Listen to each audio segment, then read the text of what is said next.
Mi padre fue administrador de un rico y poderoso ganadero de la región, dueño de grandes extensiones de terreno y de los destinos de muchos peones y ayudantes que trabajaban en sus ranchos. Por el año del 85, el ganadero compró un rancho cuyas tierras estaban cercanas a las faldas del Cerro de la Pitaya, en Pánuco, Veracruz. Lo había adquirido para la engorda del ganado y debido a la riqueza del pasto y los ojos de agua de la zona. Por ese motivo mi padre y yo nos dimos a la ardua tarea de llevar becerros recién destetados de los demás ranchos a dicho lugar. Yo era ayudante de mi papá y aprendí el manejo y administración del ganado, de tal manera que siempre lo acompañaba en todos los recorridos. Era muy joven, pero tenía mucha voluntad de ayudar. Junto con el rancho había gente que trabajó durante mucho tiempo en él y algunas de esas personas prefirieron ser liquidadas e irse a otras tierras. Sin embargo, hubo un vaquero que trabajaba como cuidador con los anteriores dueños, Pancho, y le pidió a mi padre seguir trabajando para el nuevo dueño. Mi padre, como era un hombre justo y necesitaba gente de trabajo que conociera el rancho y las tierras, aceptó la propuesta del vaquero. El trabajo de acarrear el ganado era bastante arduo y un día lo fue más que otros días, por lo que se nos hizo de noche. Como era tarde, mi papá decidió que nos quedáramos a dormir en las galeras, en las cuales teníamos camastros provistos de pabellón contra mosquitos, y lo necesario para pasar la noche en ese lugar. Nos reunimos alrededor de una fogata, mientras cenábamos unos vaqueros, mi papá y yo. Ya entrada la noche, platicábamos acerca de las actividades del rancho. De pronto, algo llamó mi atención. Era un fuego amorfo que iba y venía por el potrero e iluminaba las copas de los árboles. Serían varios de estos fuegos que se reunían y volaban por todo el pastizal. Mi primera reacción fue correr y esconderme, pero mi padre me miró con una mirada severa y apretándome el brazo me dijo: "No te espantes, cabrón. Esas son brujas. No nos harán daño si no les prestamos atención". Todo eso me sobrepasó. A pesar de las historias contadas por mi abuelo y mi padre, aún me ponía nervioso de ver ese tipo de cosas extrañas. Me retiré del lugar, mientras mi padre y los demás se quedaron un rato platicando. Aún atemorizado, mi mente ingenua hizo que bajara el pabellón y cubriera toda la cama, acomodándolo abajo del colchón. Pensaba que quizás si nos atacaban las bolas de fuego, no me harían nada. Mi padre llegó y observó lo que hacía, y con un gesto de burla me dijo: "Cabrón, ¿de verdad piensas que el pabellón te protegerá? Si las brujas quisieran hacerte daño, aunque te encuentres bien escondidos, ellas van a ir por ti. Jamás demuestres miedo". Traté de dormir, pero aún pensaba en esas apariciones extrañas. Sabía de esas leyendas por mi padre, pero nunca había visto una de cerca. Era bastante inquietante. Llegó la mañana y nos disponíamos a desayunar para continuar con la jornada. Durante el desayuno, el tema de conversación fueron las brujas y la forma en que se transformaban en fuego. Mientras le daba un sorbo a mi café negro, escuchaba atento las historias de mi padre, que además de darme temor, me parecían fascinantes. Con el paso del tiempo, se me hizo costumbre ver aquellas apariciones durante la noche, pero aún tenía ese desasiego adentro. Las leyendas sobre las prácticas de esas apariciones resultaron ser escalofriantes y reales. Comencé a darme cuenta por lo que contaban los vaqueros acerca de las personas del ejido, historias sobre mujeres a las cuales repentinamente se les morían los niños o los bebés de meses o semanas. En especial, una pareja que vivía cerca del cerro. Los vaqueros decían que cada que tenían un bebé, este se les moría a las pocas semanas. Ya se les habían muerto 3 hijos, y solo tenían un par de niños, uno de 6 y una niña de 7, los cuales llevaban cicatrices peculiares en sus cuerpos. La gente decía que las brujas los habían querido matar chupándoles la sangre. Todo eso me parecía increíble, pero atemorizante, pero nunca imaginé lo que pasaría después. Semanas después, llegamos al rancho con vaqueros de uno de los ranchos que el patrón tenía en Tamaulipas. Necesitábamos gente en la castración de becerros, que eran demasiados. Así que mi papá decidió invitar a vaqueros de ranchos vecinos para ayudarnos. Varios de ellos nos comentaron si no teníamos conocimientos de que Pancho, el vaquero que se había quedado a trabajar con mi padre, era brujo. El temor y la incertidumbre me invadían cada vez que contaban que Pancho tenía la habilidad de transformarse en animal y merodear por los ejidos vecinos.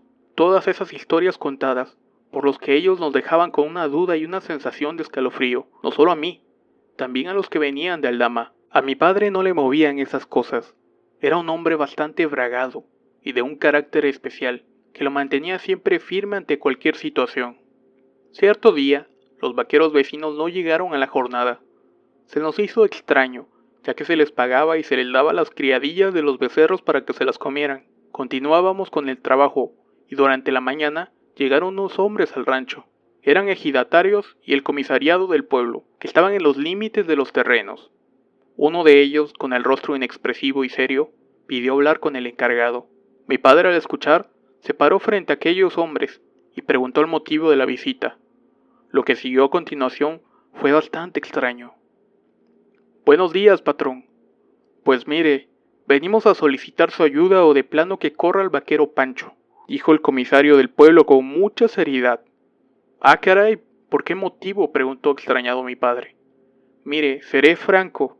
Le pedimos, no le exigimos que lo corra, porque por las noches él se convierte en animal y anda metiéndose en los jacales a molestar a los niños y a acosar a nuestras mujeres, dijo el comisario en un tono bastante molesto y prepotente. Al escuchar aquella afirmación, no pude evitar reírme, lo que causó el enojo de todos los presentes que me vieron con coraje. Mi padre me vio con los ojos severos y me indicó que me callara. No lo puedo correr, es responsable y trabajador con el rancho, afirmó mi papá determinado. Mire, patrón, si no nos cree, esta noche lo esperamos en el ejido y le mostraremos de lo que es capaz ese vaquero. Véalo con sus propios ojos, le dijo el comisario impaciente. Mientras mi padre lo miraba reacio, los hombres montaron en sus caballos y se alejaron. Mi papá se quedó con una enorme duda y decidió ir al pueblo por la noche, sin que Pancho se enterara. Esperamos a que cayera la tarde y nos dirigimos al caserío donde el vaquero se escondía. Yo aún pensaba en todo eso, y tenía dudas más que temor. Por eso decidí quedarme y acompañar a mi papá, sin saber que esa decisión marcaría mi vida y mi entendimiento sobre las cosas sobrenaturales. Llegamos a la ranchería donde habían varios hombres, todos ellos iban armados, con varas hechas de bejuco, pedazos de manguera negra para riego y las cuartas para caballos. Nos dirigimos a un jacal hecho de adobe y techo de lámina que estaba alejado del caserío. Parecía abandonado. Entramos y lo que vimos nos sorprendió. Había muchas cosas extrañas, restos de esqueletos y cráneos de animales, ropa sucia hecha bola en un rincón, hierbas de todo tipo y pedazos de piel, al parecer de cerdo, regados alrededor de una olla hirviendo. Todo eso era impresionante. Uno de los hombres cerró la puerta y se hizo la oscuridad. Hacía calor al interior. Otro encendió una lámpara de petróleo que estaba en la mesa, mientras que otro quitó unas varas que tapaban un hueco en la pared y cargaba un pedazo de lámina, con el que taparía el hueco una vez que entrara la supuesta bestia. Pasaron las horas y todos los que estábamos dentro del jacal sudábamos copiosamente, mirándonos unos a otros y en total silencio. Mi papá dormitaba y yo tenía los nervios de punta. Aquel lugar de pronto se me hacía enorme. El juego de sombras siniestras reflejadas en la pared por la tenue luz de la lámpara le daban al ambiente un aspecto todavía más terrorífico.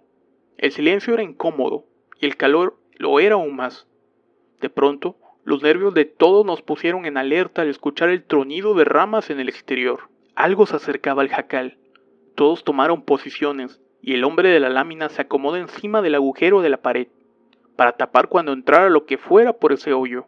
Otro de los hombres atenuó la luz y apenas si se veía.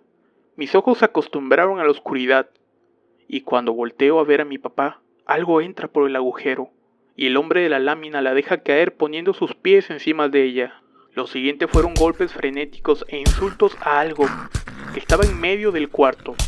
Era un animal de aspecto humanoide que tenía rasgos felinos, de piel café y orejas largas, de ojos amarillos y un par de colmillos que sobresalían de sus labios. Aquella bestia empezó a quejarse del dolor provocado por los golpes de los palos, las mangueras y las cuartas de aquellos hombres. Aullaba de una manera aterradora y lastimosa. Quise taparme los oídos para no escuchar los gritos. Apreté fuertemente la mano de mi padre, el cual, agazapado conmigo, en una de las paredes del jacal, estaba viendo cómo masacraban a aquella bestia. En algún momento el hombre de la lámina pierde el equilibrio y se cae sobre sí mismo. En ese instante se da cuenta la bestia y logra escapar. Y esto lo hace saliendo rápidamente y después, total silencio. Encendieron el quinqué y las lámparas que traían. Todos tenían una mirada y sonreían con un gesto de satisfacción morbosa, como si hubieran disfrutado de la paliza que le propinaron a aquel indefenso animal. En el piso habían rastros de piel y sangre. El comisario se acercó a mi papá y lo vio con firmeza. ¿Ya vio, patrón? Es cierto lo que le dijimos, le dijo mi papá en un tono de soberbia. Yo solo vi que aporrearon a un animal, y no vi más. Mire, patrón, si aún no cree, vaya al amanecer a la casa de Pancho, y dése cuenta de una buena vez que si no lo corre nosotros haremos lo nuestro y lo vamos a castigar. Ahí usted sabe. Todos nos retiramos de ese lugar y nosotros nos regresamos al rancho. Por la mañana nos dirigimos al jacal de Pancho. Al llegar, gritamos por el vaquero y en su lugar salió su esposa, la cual tenía el rostro agobiado. Perdóneme, patrón, dice Pancho que no podrá ir a trabajar hoy, le dijo la señora a mi padre. Vengo a hablar con él. Enseguida, bajamos de la camioneta y nos metimos a su casa. Lo que vimos fue un cuadro bastante perturbador. Pancho estaba acostado en la cama. Una sábana ensangrentada cubría la cintura y la entrepierna del vaquero. El hombre estaba completamente golpeado, con los ojos morados y el cuerpo cubierto de sangre. Las piernas las tenía heridas con fracturas expuestas, al igual que la clavícula, la cual se asomaba por entre la piel, y se quejaba de un inmenso dolor. El sufrimiento de Pancho me llenó de lástima y dudas. Como el vaquero era nuestro empleado, mi padre se comunicó con el patrón para que recibiera atención médica. La penosa tarea de subirlo a la caja de la camioneta fue agobiante. El hombre gritaba desgarradoramente por el dolor de las fracturas y los golpes. Lo trasladamos al Seguro Social en Pánuco. Mi padre argumentó que las heridas se las había hecho al caer de un caballo, versión que el propio Pancho confirmó y recibió la atención. Tiempo después que se recuperó el vaquero, fue despedido por el dueño del rancho, y nunca más volvimos a saber de él. Hasta tiempo después que se corrió el rumor que el viejo Pancho merodeaba aquella región convertido en nahual. ¿Verdad o mentira? Se los dejo a su criterio.